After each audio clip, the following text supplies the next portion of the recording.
Tonight on Patriots This Week. After 3 games on the road, the Patriots returned to Gillette on top of the AFC East. But it took a half before the home cooking kicked in. Joe crossed intercepted. Defense helped us out. They played a great game. And in the third quarter, the Pats blitzed the Browns, with Drake and Diggs connecting for their first touchdown. Drake May drops back, throws it quick to Diggs. He's in for a touchdown. I think I was happier than him.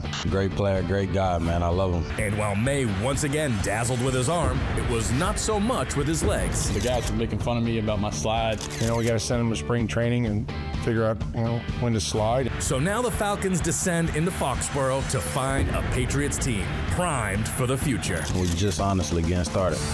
This is Patriots This Week.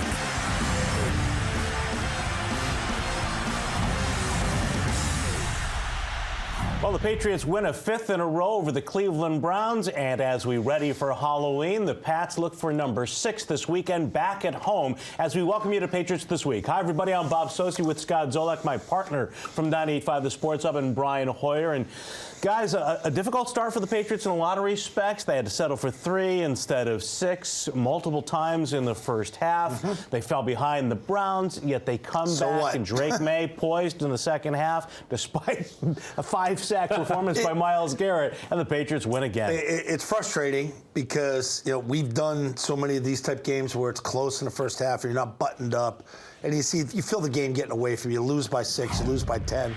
And something just hit me in that second quarter as we were going to halftime. The way they handled the end of half, you got to stop. It was third and I think 22. You hit Booty on a 19-yard in cut. You drain the clock down. Mike's looking at it. You're buttoned up. You're ready to go. You get the 3.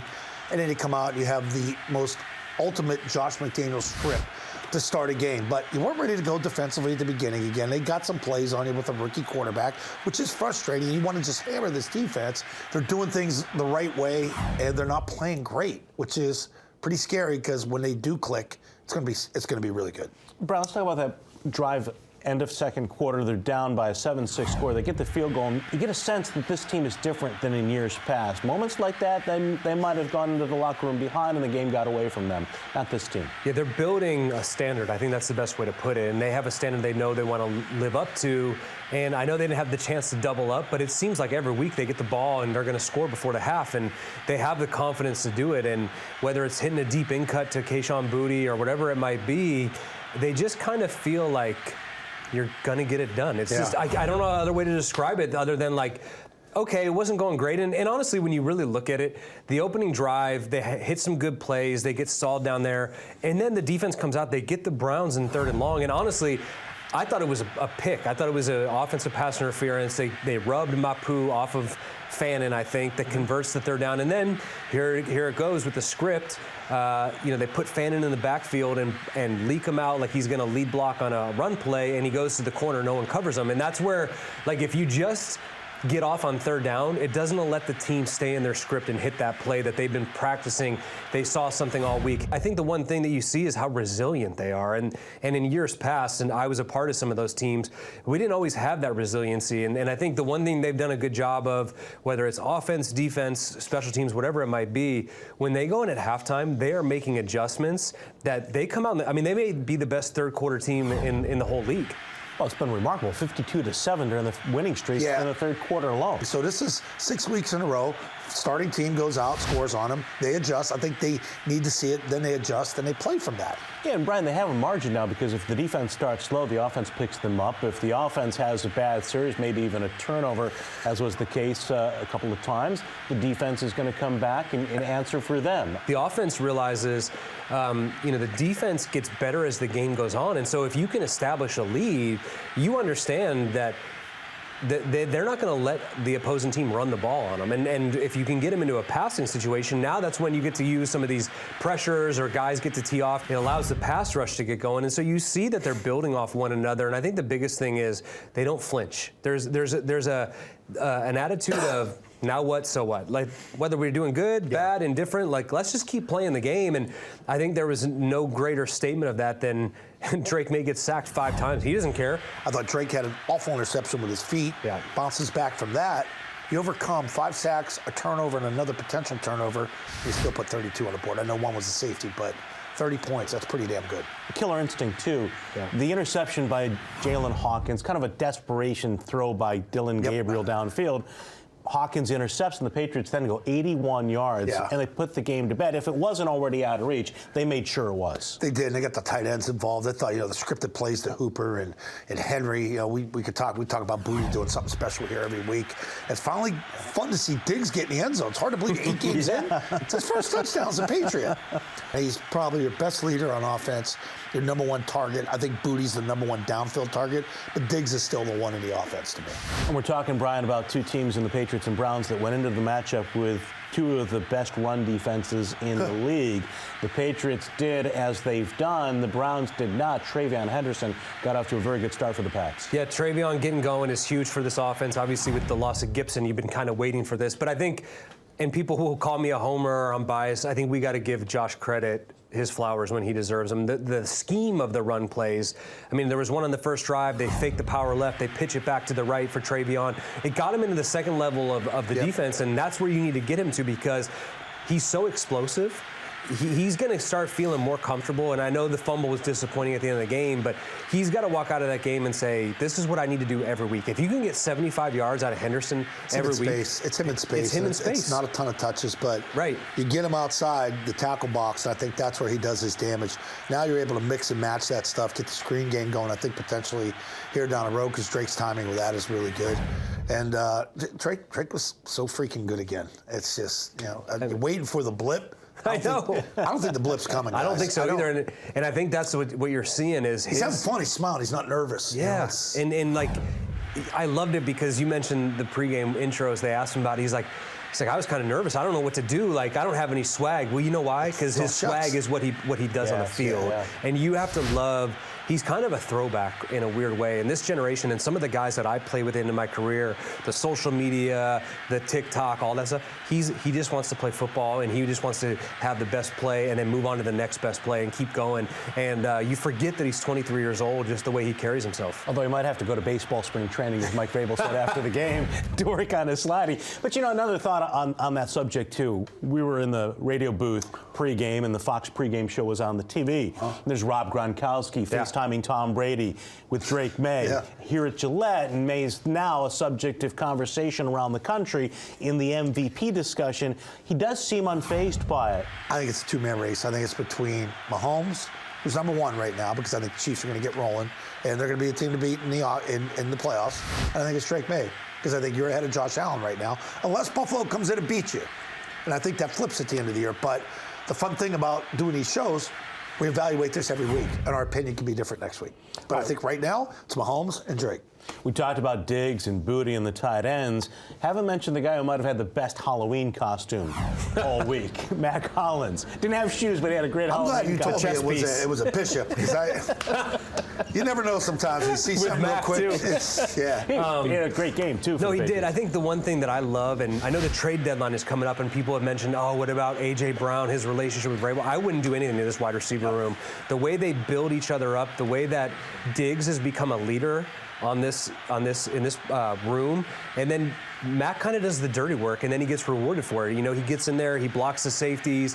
There was the one on the right sideline. He goes in to block the safety. The corner goes to cracker place. Now you got him on the flag route. At the end of the game, a staple for us, for teams who are overcommitting the run, you send Hollins in to go to the safety. Now he goes across. It's another big gain, and it's a great group of guys, and you can see they all are cheering for each other. They all want the other guys to do well, and I think that shows to Stephon Diggs' leadership. He's the leader in that room. And people, whether you thought he was going to be a diva or whatever, I love what he's brought to this offense. All right, we're going to talk more about the Patriots wide receiver group when we come back right after this. Patriots This Week is brought to you by Cross Insurance, official insurance broker of the New England Patriots. By DraftKings Sportsbook, the official sports betting partner of the New England Patriots. And by Sports Illustrated Tickets, 50 million sports, concerts, and theater tickets. 0 fees. Fans deserve better. Visit SITickets.com today.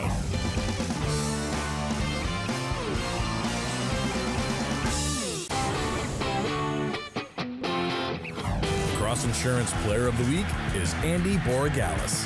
The 5'11", 202-pound Venezuelan-born kicker was the Patriots' 6th-round pick in the 2025 draft. The University of Miami product has been perfect on his kicks since week 3 of the season, and the 22-year-old drove the 52-yarder in Buffalo that knocked the Bills from the ranks of the unbeaten.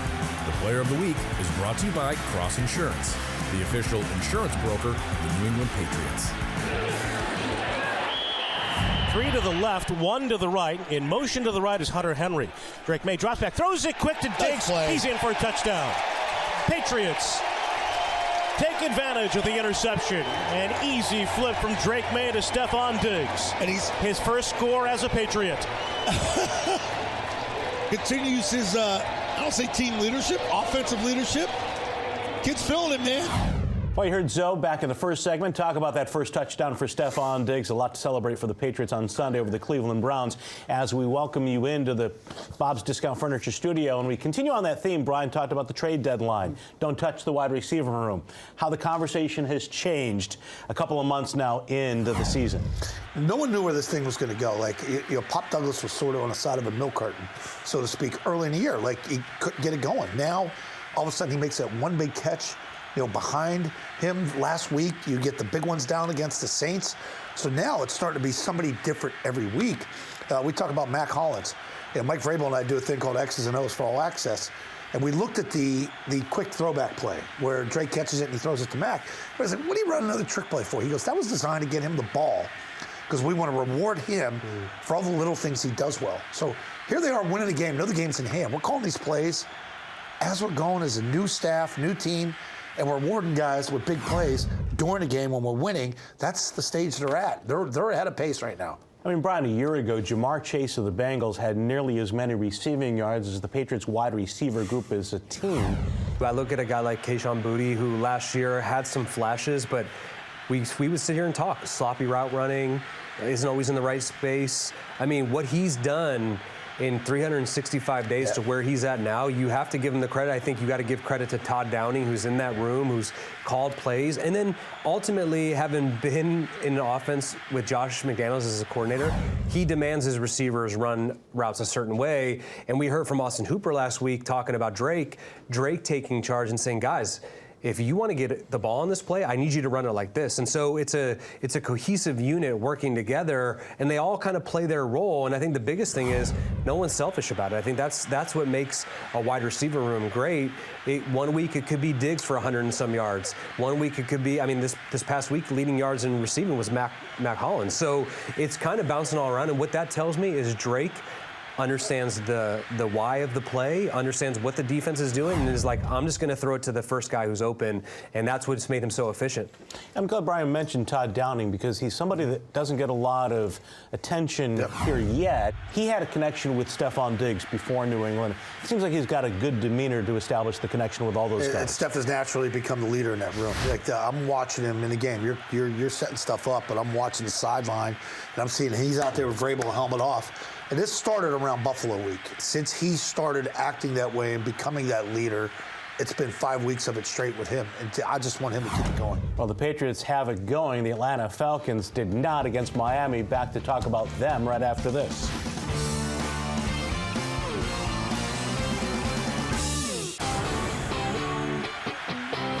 All right, it's time now for your Zoe Show. Atlanta Falcons coming to town. It's one of my favorite ones of the year because I loved this guy when he was coming out of the University of Florida. Kyle Pitts, number 8, tight end. Why? Great size, 6'6", 250. He's the number 4 pick of the 2021 draft. He only has 1 touchdown this year, 1 Pro Bowl. Now, I think lack of production due to some quarterback issues down in Atlanta. But freeze it right here. Where's he at?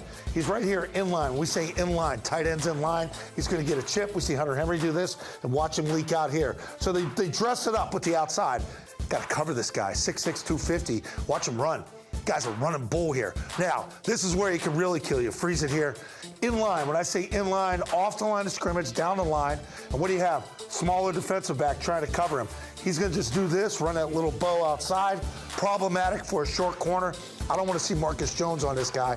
So maybe you take Gonzalez and kick him inside. This is the way to keep freezing right there. It's what we used to do to keep the lead. Put him on like a Jimmy Graham. So you got the bigger tight end right here again. Going to get the chip. and just leak out. These are just easy throws for a young quarterback, trying to get it going, trying to get in rhythm. Catch, watch a guy move, there's a touchdown. So find number 8, Kyle Pitts, take Christian Gonzalez, number 0, put him on, neutralize him, and we're going to win again. There's your Snow Show. Back in the Bob's Discount Furniture studio, we continue with this preview of a Halloween weekend matchup of the Patriots and the Atlanta Falcons, a team we don't see a lot of every 4 years. Once in a while in a Super Bowl, the Pats and the Falcons, really an enigma. 3-4, they've beaten good teams, the Bills, the Vikings, and they've lost to some bad teams, including most recently the Dolphins. And I think that's the hardest thing to get ready for, like which team you're going to get, the good or the bad. But even if they do get the good, like, what do we notice with the Patriots? If you take care of the football, you don't turn it over, you're going to be in every game or win every game. Play a clean game, get the hell out of there. You got something to hang your hat on defensively. Not one back has gained over 50 yards against this defense. And you got a hell of a back in Bijan Robinson. You know more about him than I do. No, I think this guy's special. Yeah, if you're Mike Vrabel on Wednesday morning, you go in and you just write Bijan Robinson on the board and you say, look, we have to not let this guy beat us, right? We don't know who's playing quarterback. Could be Penix, could be Cousins. Doesn't matter. Take care of Bijan Robinson. Don't let him go over 50 yards rushing. Also defend him in the pass game.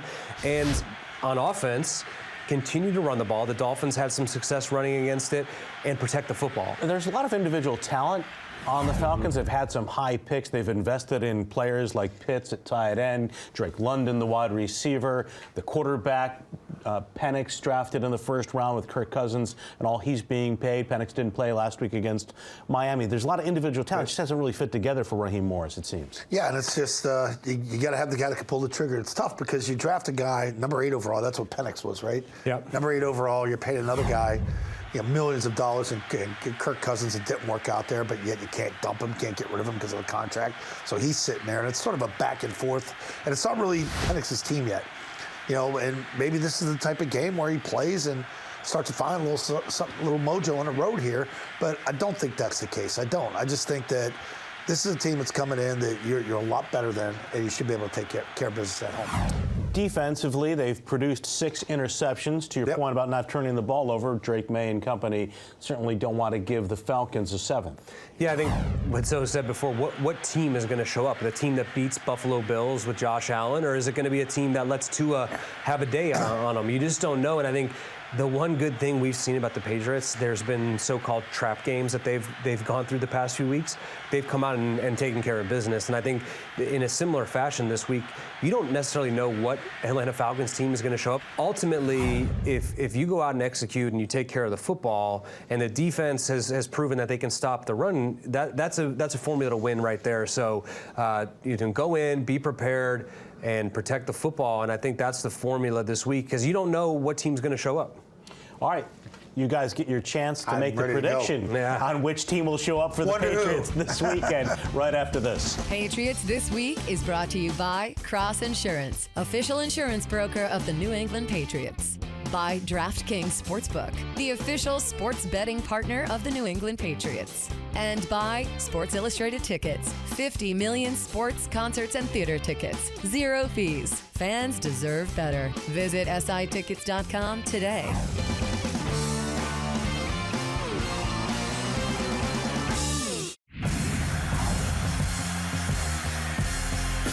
This is the week to make sure you are okay with DK. The Steelers are hosting the Colts, whose pass defense is suspect. Start Metcalf and expect Aaron Rodgers to feed his star wide. But find a better option at quarterback than C.J. Stroud. The Texans are hosting the Broncos this week, and Denver boasts the highest pressure rate in the NFL. Stroud is not expected to score big fantasy points this week. And don't sleep on Kamani Vidal. The Chargers back has eclipsed 100 yards in 2 of the last 3 weeks. And this week, LA is heading to Tennessee, which has one of the NFL's worst run defenses. This week's fantasy picks are brought to you by Verizon. Welcome back. Final segment of Patriots This Week. Prediction time. Scott Zolak, Pats and Falcons. Saw the first touchdown last week for Stephon Diggs. He's my game changer. He's getting 2 against Atlanta. They're going to start designing him for him. 31-10. Patriots beat Atlanta, and we will be 7-2. Wow. Love it. 7-2 on the way. I also agree. Patriots win 28-3. Excuse me? 28-3. And Travion Henderson builds off of what he did last week. I think he goes over 100 yards for the first time in his career. All right, these guys predicting a lot of treats and not many tricks for the Patriots this weekend. Guys, happy Halloween. Thank you, Bob. I'll have a Snickers. It always satisfies. And Brian, hope you have a wonderful weekend as well. Patriots and the Falcons Sunday at 1. So long, everybody. Don't be cheap. Get out the big ones.